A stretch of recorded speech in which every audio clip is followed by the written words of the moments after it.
And back here in Washington, Israeli Prime Minister Benjamin Netanyahu, who attended Senator Graham's funeral services yesterday, met with Defense Secretary Pete Hegseth today. The meeting at Blair House near the White House comes after the Israeli leader's meeting yesterday with President Trump. Netanyahu's office posting these pictures from the Oval Office, the leader's first in-person meeting since the war with Iran began.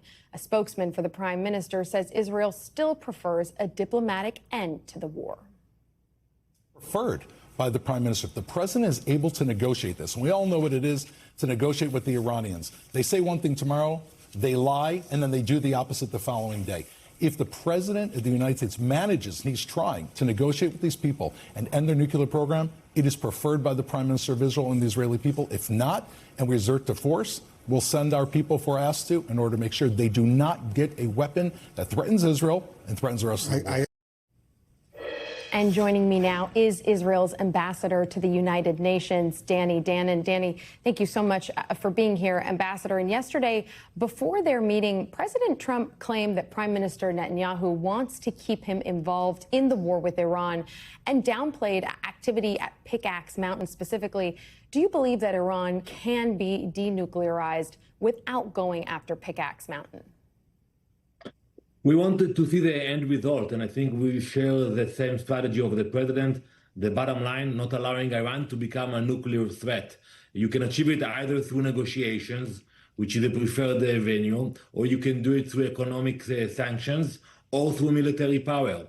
At the end of the day, the result counts, and I think that's why President Trump and Prime Minister Netanyahu agreed yesterday that they will not allow Iran to become a nuclear threat. There is still chances for negotiations. We are more skeptical. We know that the Iranians are lying from the beginning. I want to bring you back to 2018 when we actually retrieved the archive of the Iranians from Tehran, and we actually showed that they were lying to President Obama back in the 2014, 2015.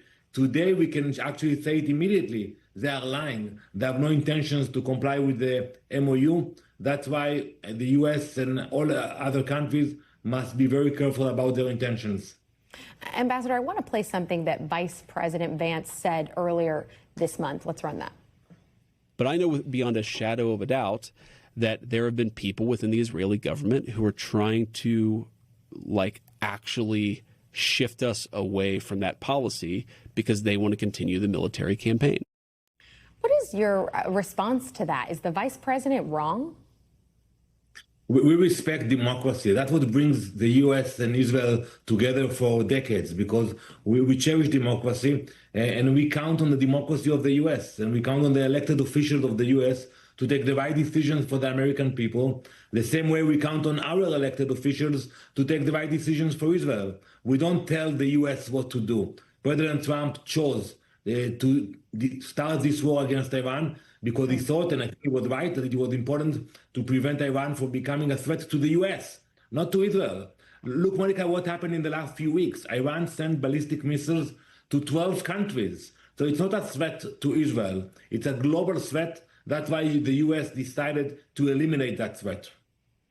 And I do want to ask you about these new images that we're seeing out of Gaza. The IDF confirming it struck a mosque there, claiming it was being used as a weapons storage facility. How is that strike not a violation of the Trump-brokered ceasefire? And how far is Israel willing to go to disarm Hamas?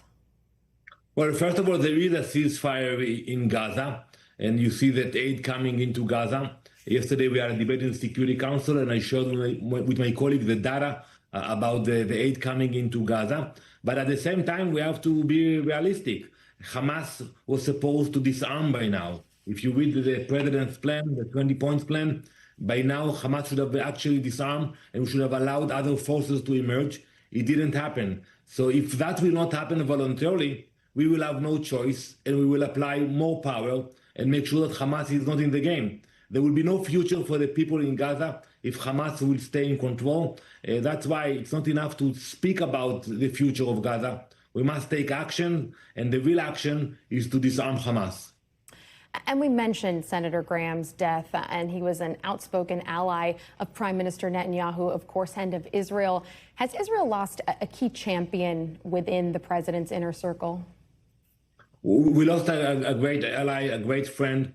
I met him many times. He was committed to the security of the U.S. and the bond with Israel. And he really believed that if Israel is strong, the U.S. is safer.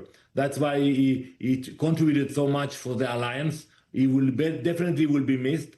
But, the alliance is based on values. It's stronger than leaders.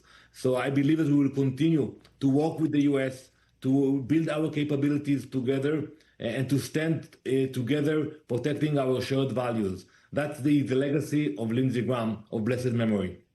And quickly, Ambassador, before I let you go, are you concerned someone less hawkish could fill that void in advising the president on foreign policy?